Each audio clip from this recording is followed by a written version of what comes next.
E hoje o Senhor nos concede a graça de iniciarmos uma nova jornada na exposição da carta do apóstolo Paulo à igreja de Roma ou aos romanos. Importante, quando nós nos deparamos com o início de uma carta como essa, importante nós compreendermos alguns pontos introdutórios fundamentais. Podemos dizer que, categoricamente, a autoria dessa carta ela é paulina. Você pode perceber isso no verso 1, o capítulo 1. Não é? A epístola foi escrita pelo apóstolo Paulo, como tá descrito no texto sagrado que nós podemos ler diante dos nossos olhos. O apóstolo Paulo provavelmente escreveu essa carta de Corinto ou próximo de Corinto. Né? Pode ser deduzida essa informação pela referência que ele faz no capítulo 16, não é? Capítulo 16 e o verso 23, 16, verso 1, quando ele faz referência a Cencreia, não é? E o que é exatamente Cencreia? Era o porto de Corinto, não é? Era o porto da cidade de Corinto. Então, ele faz referência a esse local, provavelmente indicando que foi desse local, dessa cidade, que Paulo escreve. E ele faz referência também a Gaio, no mesmo capítulo 16, no verso 23, o apóstolo Paulo também faz menção a esse personagem, né?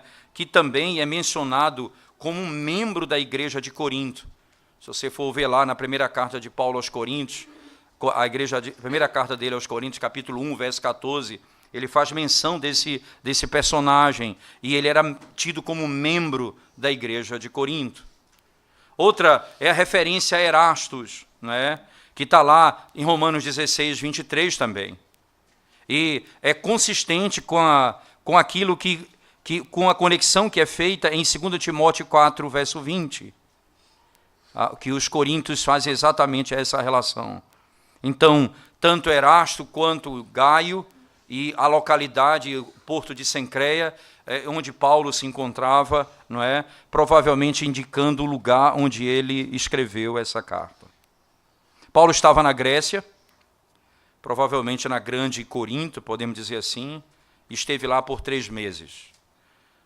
No livro de Atos, no capítulo 20, verso 2 a 3, você se depara com essa informação muito clara. Atos 20, você pode, por favor, abrir sua Bíblia comigo, e lá você vai encontrar essa informação onde Paulo se encontrava. Atos, capítulo 20, verso 2 até o verso 3.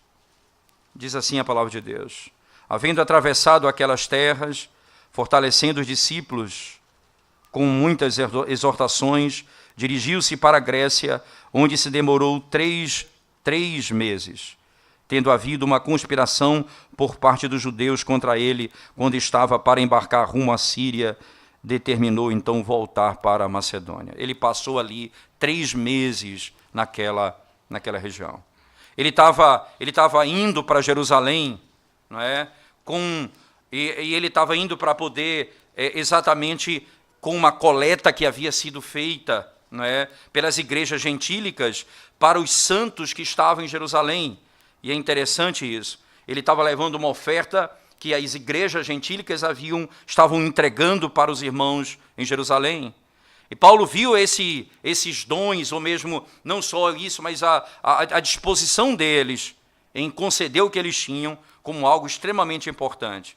Não somente por causa dos cristãos de Jerusalém, não porque eles tinham necessidades reais ali, mas por causa do significado imenso, não é, em que isso era manifestado. Eles estavam ali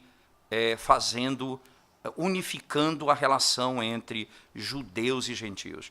O que está acontecendo aqui? Os gentílicos, os irmãos de outra nação, estavam agora enviando recursos para aqueles de Jerusalém. Interessante, na própria carta aos Romanos, no capítulo 15, o apóstolo Paulo vai fazer menção disso.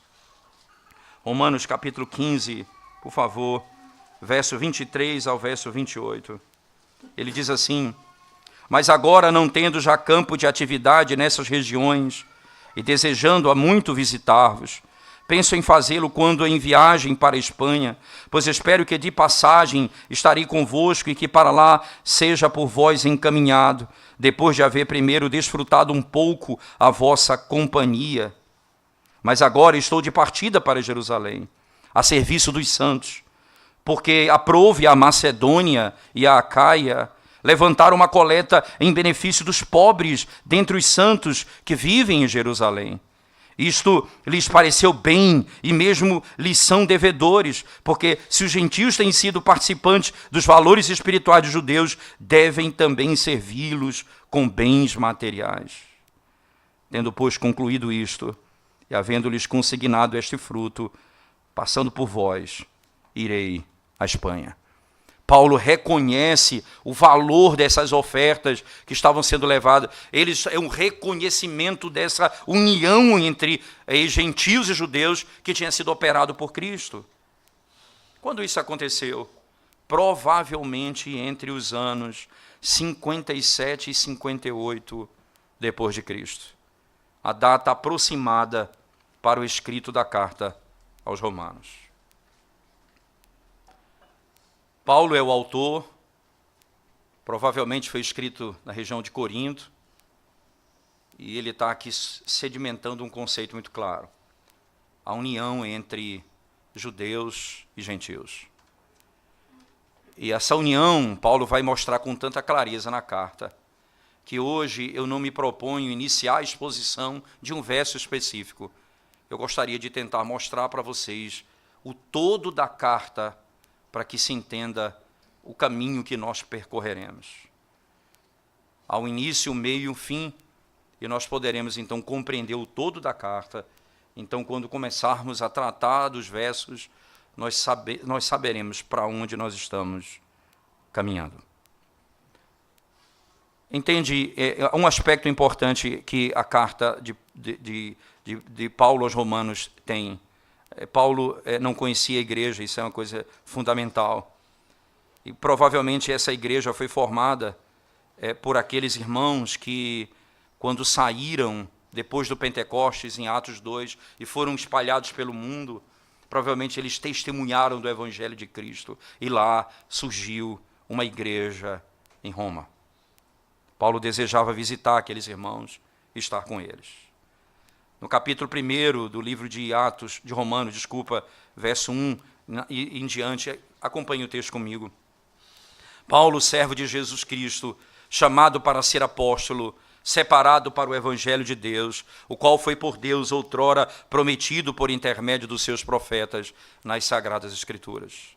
Com respeito a seu filho, o qual, segundo a carne, veio da descendência de Davi, e foi designado Filho de Deus com poder, segundo o Espírito de santidade, pela ressurreição dos mortos, a saber, Jesus Cristo, nosso Senhor, por intermédio de quem viemos a receber graça e apostolado por amor do seu nome, para a obediência por fé entre todos os gentios, de cujo número sois também vós, chamados para serdes de Jesus Cristo. A todos os amados de Deus, que estáis em Roma, chamados para ser de santos, graça a vós outros e paz da parte de Deus, nosso Pai, e do Senhor Jesus Cristo. Importante, entende, aqui o apóstolo Paulo, ele começa falando primeiramente do seu chamado, não é? Quem está escrevendo? Servo de Jesus Cristo. E aqui o chamado é chamado para ser apóstolo, separado para o Evangelho de Deus. Paulo, ele descreve a sua pessoa dessa maneira: servo, chamado para ser apóstolo, separado para o Evangelho de Deus. E ele diz: que evangelho é esse? Ele diz: o evangelho que foi prometido anteriormente, e que fala acerca do Filho.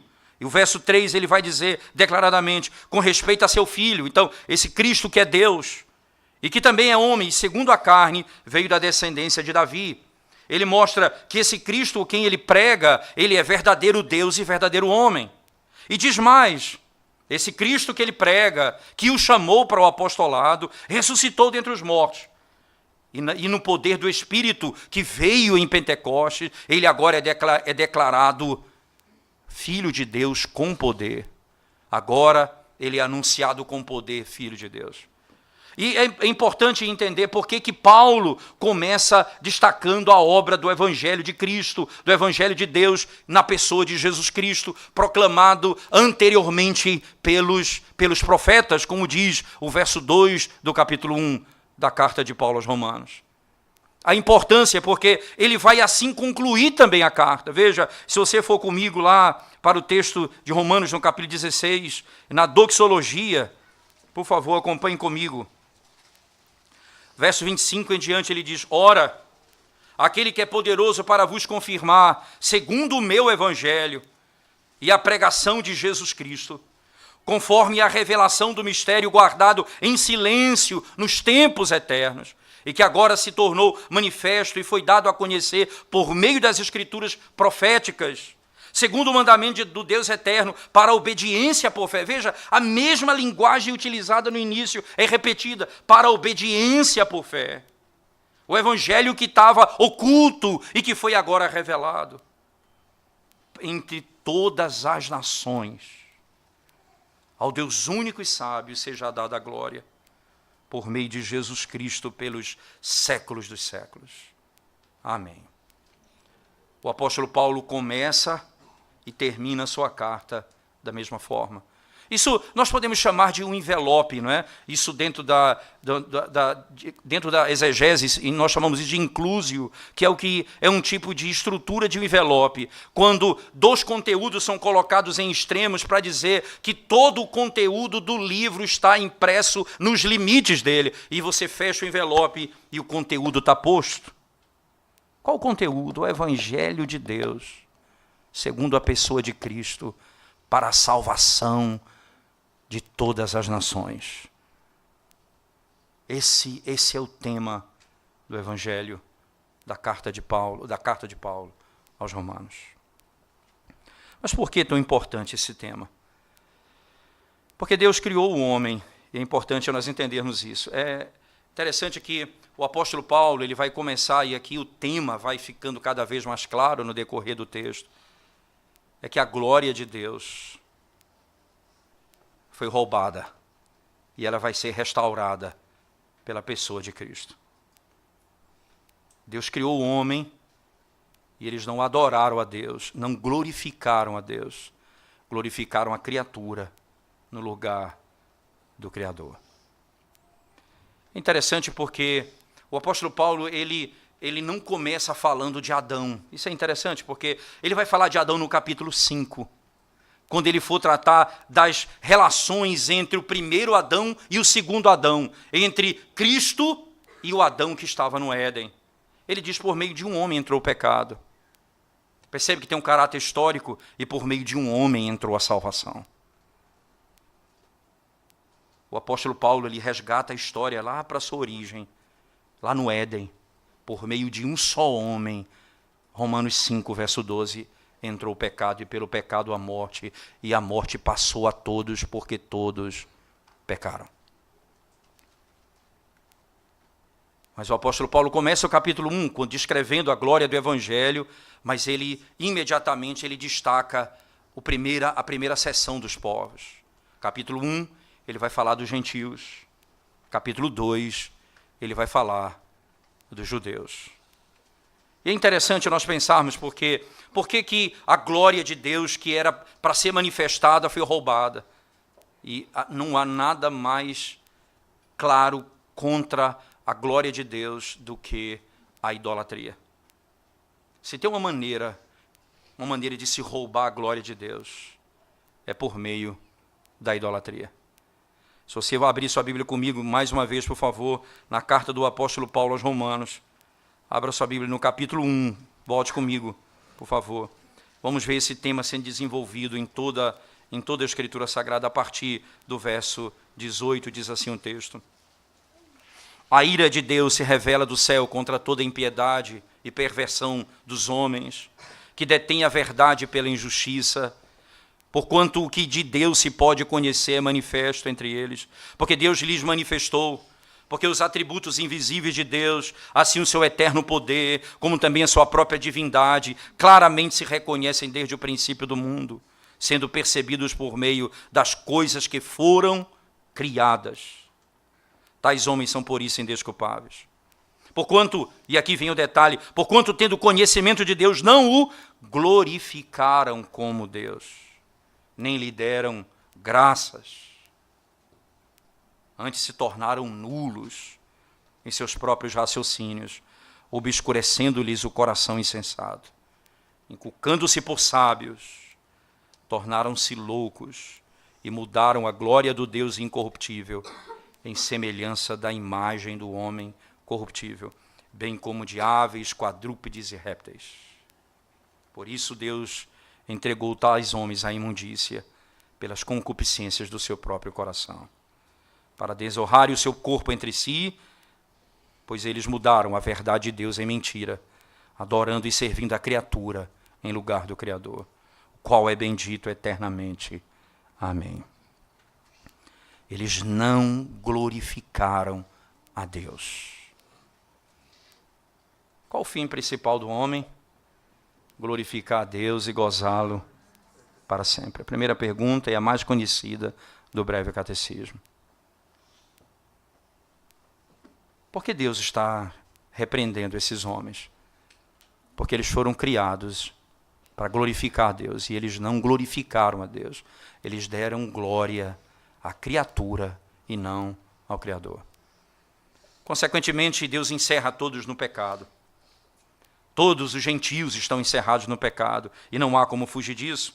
Então, vem o capítulo 2 da carta de Paulo aos Romanos. Por favor, acompanhe comigo a leitura do texto. Você vai ver especificamente quando o apóstolo Paulo começa a tratar acerca das características do pecado do povo. Ele diz assim, portanto, verso 1, és indesculpável, homem, quando julgas quem quer que sejas, porque no que julgas ao outro, a ti mesmo te condenas, pois praticas as próprias coisas que condenas. Bem sabemos que o juízo de Deus é segundo a verdade contra os que praticam tais coisas. Tu, homem, que condenas os que praticam tais coisas e fazes as mesmas, pensas que te livrarás do juízo de Deus?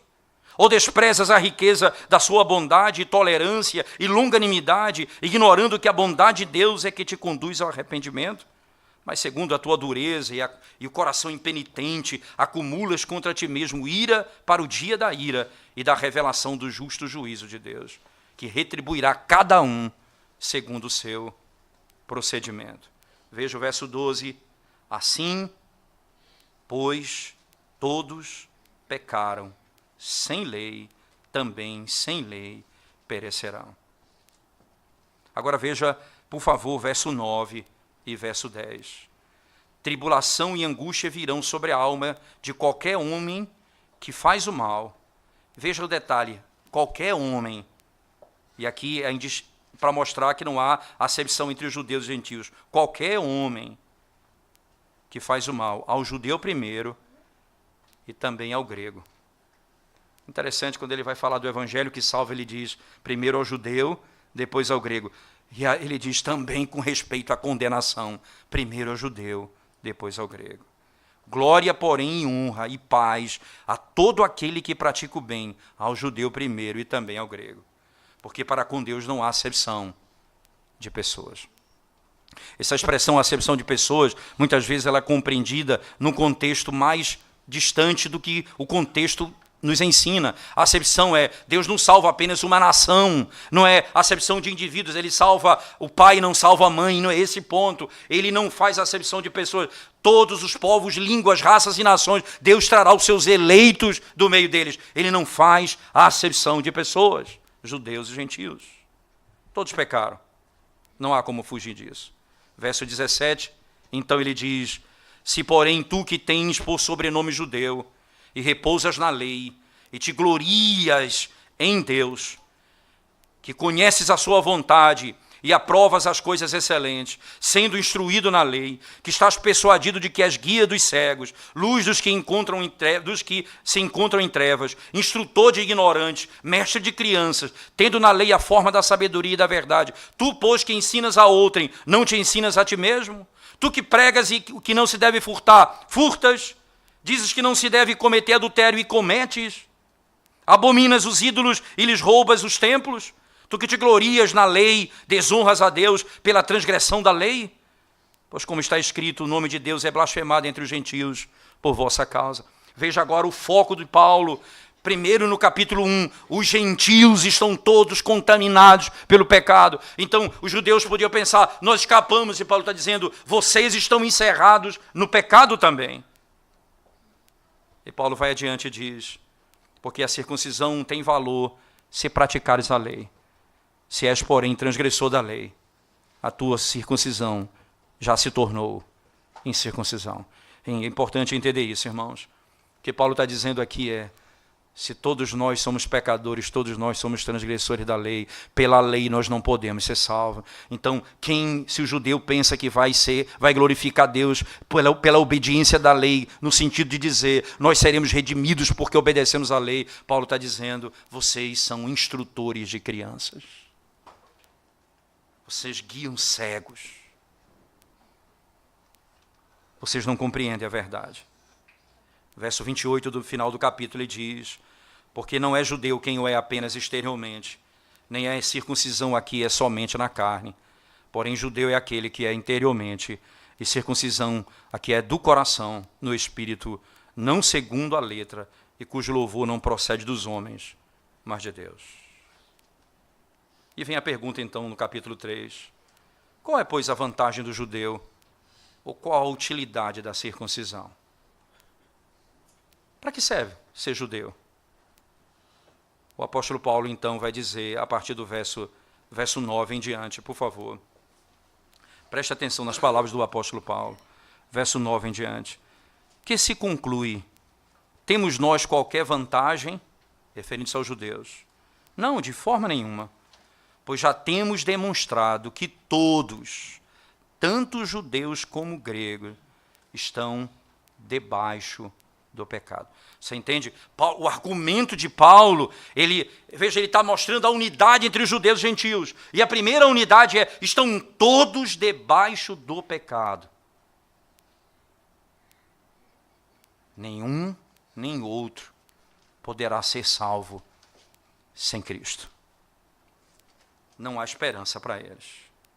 E aí ele destaca algum texto do Antigo Testamento que diz, não há justo nenhum sequer. Não há quem entenda, não há quem busque a Deus. Todos se extraviaram, a uma se fizeram inúteis. Não há quem faça o bem, não há nenhum sequer. A garganta deles é sepulcro aberto, com a língua urde engano, veneno de víbora está nos seus lábios. A boca eles a têm cheia de maldição e de amargura. São seus pés velozes para derramar sangue. Nos seus caminhos há destruição e miséria. Desconhece o caminho da paz. Não há temor de Deus diante de seus olhos. Ora, sabemos que tudo que a lei diz aos que vivem na lei o diz, para que se cale toda a boca e todo mundo seja culpável perante Deus, visto que ninguém será justificado diante dele por obras da lei, em razão de que pela lei vem o pleno conhecimento do pecado. Paulo então já dá a primeira pancada em qualquer pretensão de alguém imaginar. É pela minha obediência que eu sou salvo. Deus fez o mundo e todas as coisas para que ele glorificasse o seu nome. Pecaram. E a de maior desonra é que agora esses homens nunca poderão glorificar a Deus pelos seus próprios caminhos ou pela própria sabedoria deles. Os gregos por suas filosofias, os judeus pela sua lei, eles não poderiam glorificar a Deus. Deus encerra todos no pecado. E como diz o texto no verso 21, mas agora, sem lei, se manifestou a justiça de Deus, testemunhada pela lei e pelos profetas. Justiça mediante a fé em Jesus Cristo, para todos e sobre todos. Veja que imagem, que expressão interessante. Justiça para todos. Todos, judeus e gregos. Não é para todo mundo, não é salvação universal. Lembra que o foco aqui, ele está tratando gentios e judeus, então todos aqui se referem a eles. E aqui é importante, né, ele diz, mas agora sem lei se manifestou a justiça de Deus, testemunhada pela lei e pelos profetas, justiça de Deus mediante a fé em Jesus Cristo, para todos e sobre todos os que creem. Paulo vai dizer aos Gálatas, os da fé que são filhos de Abraão. Porque não há distinção, não é? Pois todos pecaram e carecem da glória de Deus, sendo justificados gratuitamente por sua graça, mediante a redenção de que há em Cristo Jesus, a quem Deus propôs no seu sangue, como propiciação, mediante a fé, para manifestar a sua justiça, por ter Deus, na sua tolerância, deixado impunes os pecados anteriormente cometidos, tendo em vista a manifestação da sua justiça no tempo presente, para ele mesmo ser justo e o justificador daquele que tem fé em Deus. Entenda para onde o texto está nos levando. Deus fez o mundo para que o glorificasse. Os homens deram glória à criatura e não a Deus. O pecado, ele entra na história da humanidade, como nós sabemos em Gênesis, contada por Paulo em Romanos, no capítulo 5. O pecado, ele adentra a história da humanidade. Agora é impossível ao homem ser salvo. E aí você vai entender. É verdade que Deus está preocupado com a salvação dos seus eleitos. Mas tem algo que ele está preocupado, que está acima disso e que tem a ver com isso. É com a glória do seu nome. O que é que Deus está restaurando? A glória do seu nome. Não deram glória ao Senhor. É óbvio que, veja que essa é uma preocupação paulina, você vai perceber que logo em seguida, no capítulo 4, Paulo vai discorrer sobre a doutrina da justificação pela fé. Por quê, irmãos? Para deixar claro que ninguém pode ser salvo por si mesmo. A glória é só dele. A justiça não é sua, é dele. Quem perdoa o pecado é ele. É a bondade dele que te leva ao arrependimento. Tudo agora pertence a ele. Entenda, o que ele está dizendo é, toda a glória pertence a mim. E a maneira da glória ser restabelecida é por meio dele mesmo restaurar a sua glória. E o seu filho vai fazê-lo. E o seu filho vai fazê-lo. Acompanhe o texto comigo. Veja se a glória não é algo preocupante na teologia paulina. Veja o que ele diz no verso 1. Que, pois, diremos ter alcançado Abraão, nosso pai, segundo a carne. Porque se Abraão foi justificado por obras, ele tem do que se gloriar. Mas não diante de Deus. Ele não tem de que se gloriar diante de Deus. Ele vai dizer no texto. Porém, não diante de Deus. Ele não tem do que se gloriar diante de Deus. Paulo escrevendo aos Coríntios, de onde ele escreve a carta aos Romanos. Se você vai se gloriar de alguma coisa, glorie-se na cruz de Cristo. Glorie-se no Senhor.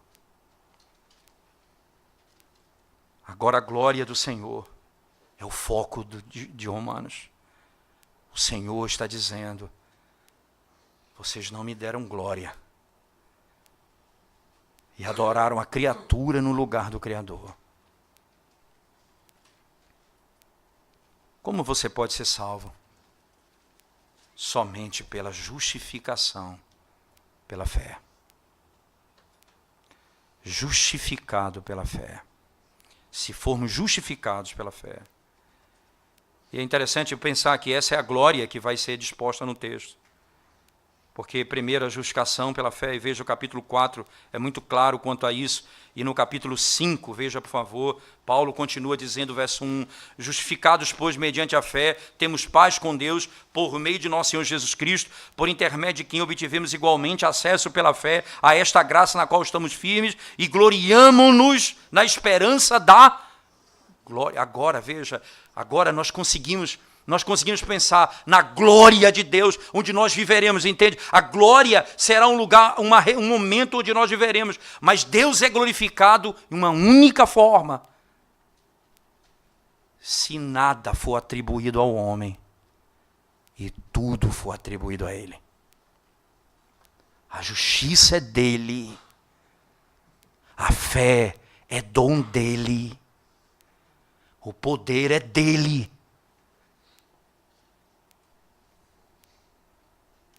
O Cristo é Deus. Ninguém poderá dizer que foi justificado por sua própria obediência, porque ele já disse isso no início: ninguém será justificado por sua própria obediência. Todas as religiões pagãs do mundo, você não será justificado por mais moralmente coerente que você viva. Até porque no capítulo 2 já está destacado isso, verso 14 e 15 do capítulo 2. Isso está bem claro no texto sagrado. Veja, ele diz: quando, pois, os gentios que não têm lei procedem por natureza de conformidade com a lei, não tendo lei, servem eles de lei para si mesmos. Estes mostram a norma da lei gravada no seu coração, testemunhando-lhes também a consciência e os seus pensamentos, mutuamente acusando e defendendo-se no dia em que Deus, por meio de Cristo Jesus, julgar os segredos dos homens de conformidade com o meu evangelho. Esses homens hoje, como eles vivem? Baseado na lei que está escrita no coração deles. E eles, até os gentios, eles são guiados por essa revelação que foi dada na criação. E todo homem nessa terra tem parâmetros. E essa é a lei que a sociedade tem. É por isso que você encontra a sociedade que não conhece ao Senhor e tem padrões de lei muito justos, coerentes até, porque isso foi revelado por Deus no Éden. E é isso que os faz. Mas isso não os salva. Ora, se a lei dada a Moisés não redime o pecador, imagina a lei que está na consciência deles. Estão todos perdidos. Todos encerrados no juízo. Não há esperança para eles. Perceba, roubaram a glória de Deus. Deus envia Cristo. O Evangelho. E Ele é o Salvador. A justiça que vai me redimir é a justiça dEle. A fé que vai me salvar é dom de Deus. E a santificação? É glória minha ou glória dEle? A quem pertence a glória na santificação? Capítulo 6, por favor, venha comigo para Romanos 6 e veja a tese de Paulo mais uma vez. Que diremos, pois? Permaneceremos no pecado para que seja a graça mais abundante? De modo nenhum.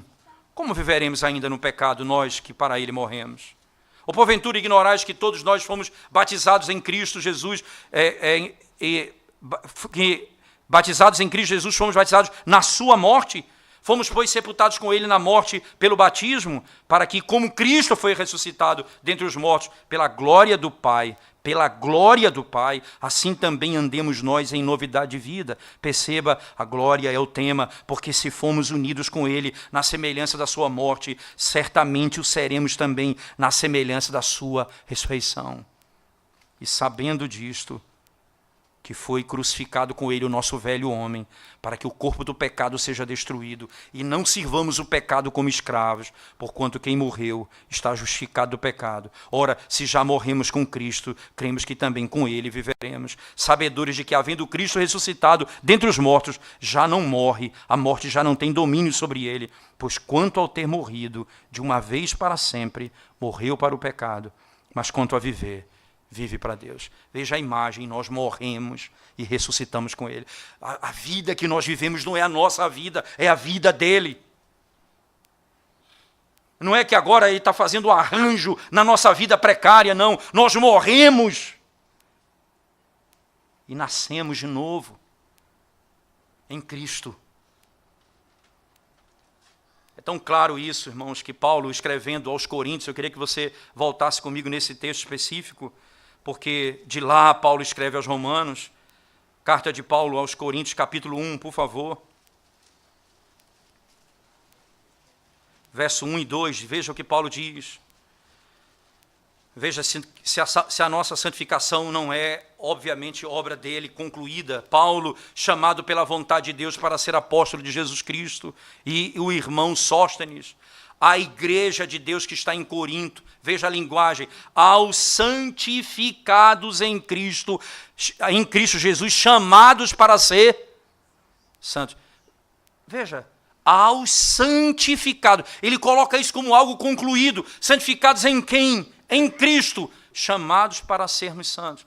O chamado para ser santo, irmãos, você não é chamado para ser melhor do que você é hoje. Você nunca vai conseguir. Você é chamado para ser o que você já é. Você já é filho de Deus. Você já está em Cristo. Ele diz santificados, chamados para ser santos. Que linguagem interessante. Nós já estamos santificados. É o que se chama na teologia de santificação posicional. Essa é a nossa posição diante de Deus. É o que está lá em Hebreus 10, 14, quando ele diz que por uma única oferta ele aperfeiçoou para sempre os que estão sendo santificados. Com uma única oferta ele aperfeiçoou para sempre os que estão sendo santificados. Onde está a glória da santificação? A Deus, pertence a Deus. Onde está a glória da minha salvação? Na justiça de Cristo. Onde está a glória da minha santificação? Na pessoa e obra de Cristo. O apóstolo Paulo está dizendo, começa com o evangelho dizendo, Deus está restaurando a glória do seu nome.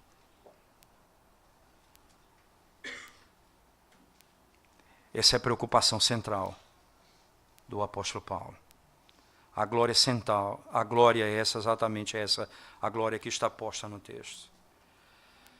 Se nós pensarmos ainda um pouco, irmãos, no capítulo,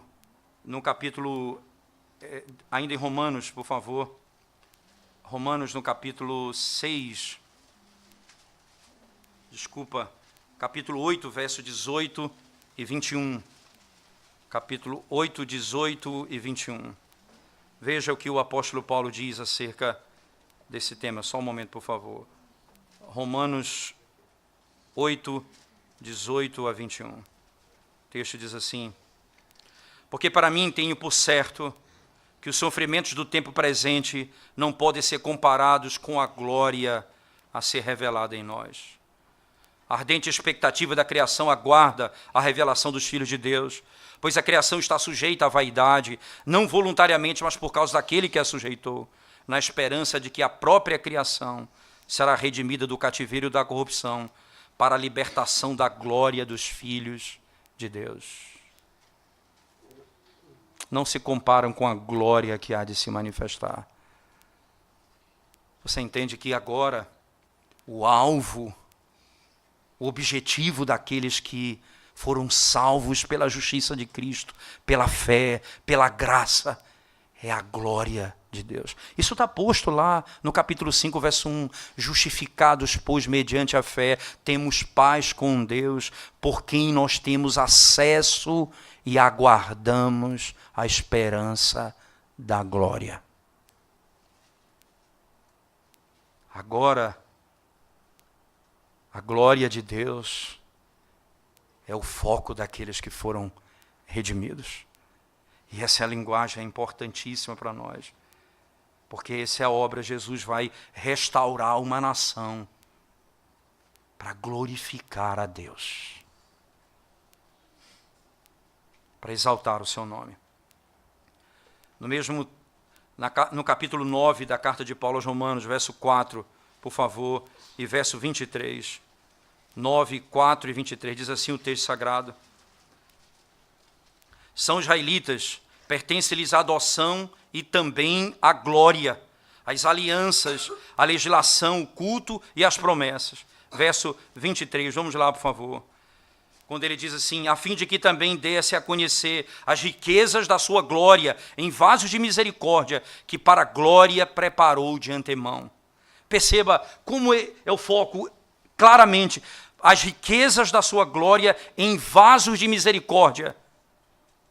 a fim de que também desse a conhecer as riquezas da sua glória em vasos de misericórdia, que para a glória preparou de antemão, os quais somos nós, a quem também chamou, não só dentre os judeus, mas também dentre os gentios. Você percebe? Paulo está unificando, é claro isso. O fato, essa tese de Paulo é muito clara. Ele está dizendo, há um só povo, não dois povos. E o foco é porque todos estão unidos no pecado. E só uma maneira de serem redimidos se for por meio da obra da redenção do Evangelho de Cristo, por meio de quem a glória de Deus é plenamente restaurada. E agora ele diz, em vasos de misericórdia, as riquezas da sua glória estão em vasos de misericórdia. Sequência, você vai ver que isso é uma riqueza na carta de Paulo, não é? No capítulo 11, o verso 36, o mais conhecido deles, né? 11, 36, veja a linguagem de Paulo, por favor. Romanos 11, verso 36, quando ele descreve, depois de falar da rejeição dos judeus e da entrada dos gentios, veja o capítulo 11, vai tratar, explicando como se deu isso, por que essa tese, para mostrar a unidade entre eles. E ele diz, porque dele, por meio dele, e para ele são todas as coisas. A ele, pois, a glória. Eles não glorificaram como Deus. Deus restaura e diz assim, glória seja dada a Ele eternamente.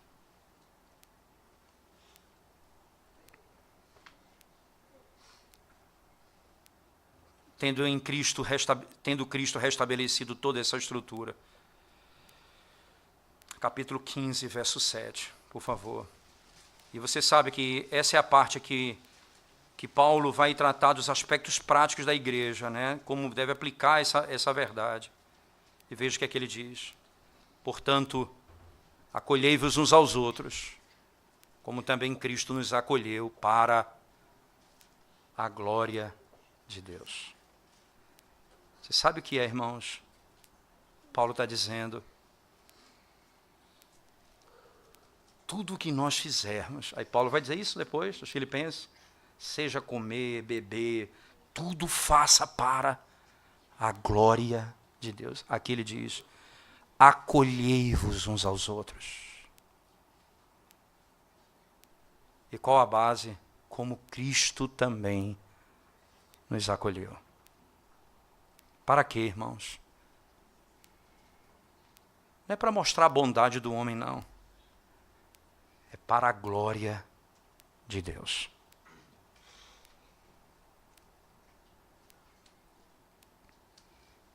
Para a glória de Deus.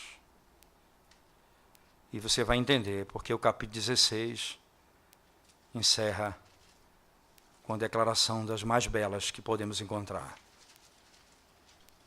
Ele diz assim, podemos pegar a partir do verso 17, acompanhem comigo. Rogo-vos, irmãos, que noteis bem aqueles que provocam divisões e escândalos, em desacordo com a doutrina que aprendeste.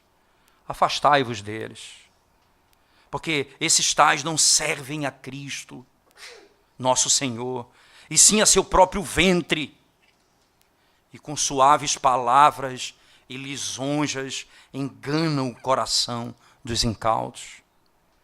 Pois a vossa obediência é conhecida por todos. Por isso me alegro a vosso respeito, e quero que sejais sábios para o bem e simples para o mal. E o Deus da paz, em breve, esmagará debaixo dos vossos pés a Satanás.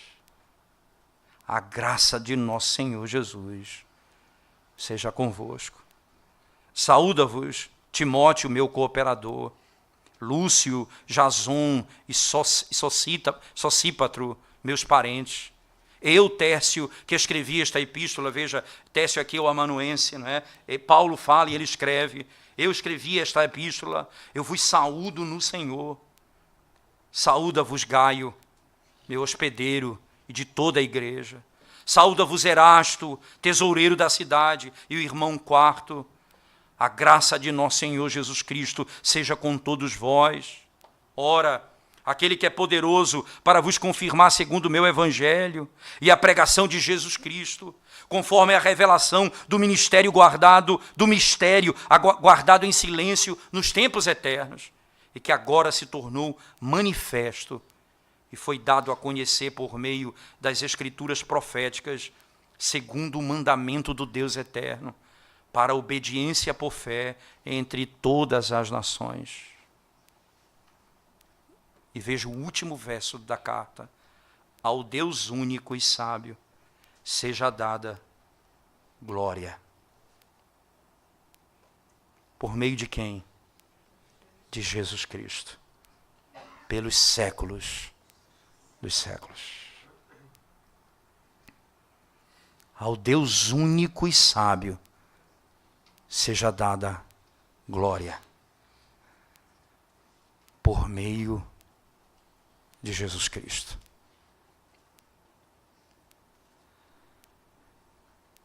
A glória de Deus foi restaurada em Cristo. Nós vamos falar de doutrinas profundas, justificação pela fé, santificação, a rejeição dos judeus. Vamos falar de coisas complexas, mas não perca de vista. Tudo vem dele, tudo é por meio dele, tudo é para ele. Glória somente a ele, pelos séculos dos séculos. Como a glória de Deus pode ser restaurada se na minha pregação eu digo que a tua salvação depende de você mesmo? Como a glória de Deus pode ser restaurada se eu digo que a santificação é obra humana, simplesmente? Como a glória de Deus pode ser restaurada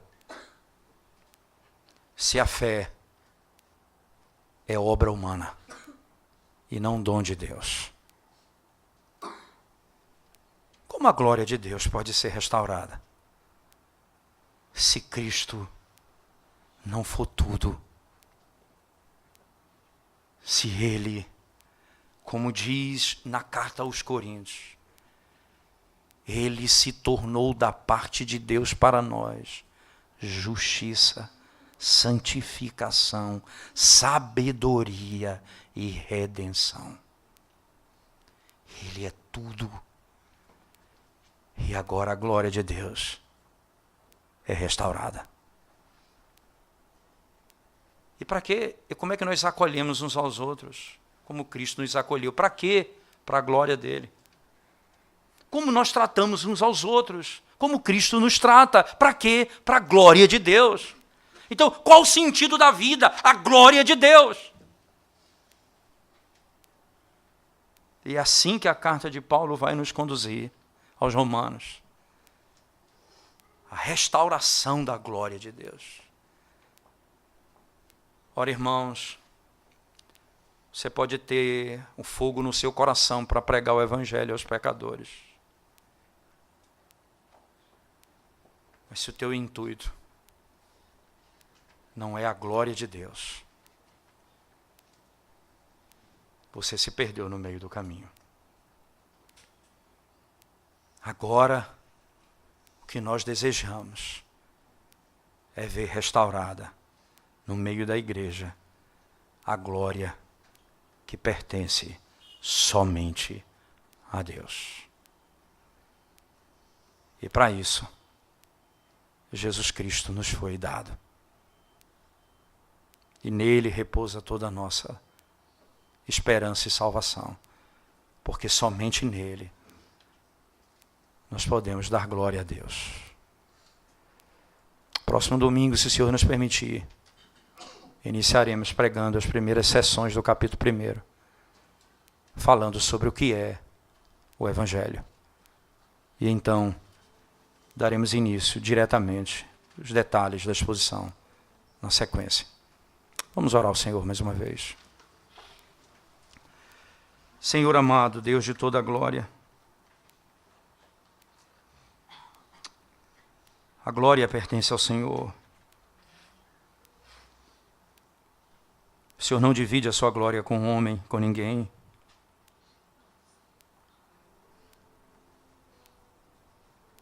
E nós, Senhor Deus, como pecadores, o que fazemos é buscar nossa própria glória, nossa própria honra, a nossa própria fama. Ah, Senhor, ensina-nos o que João Batista disse com tanta clareza, que eu diminua e que ele cresça. Ensina-nos, Senhor Deus, a viver para a Tua glória. Ensina-nos, Senhor Deus, a saber que só em Cristo a Tua glória é restaurada.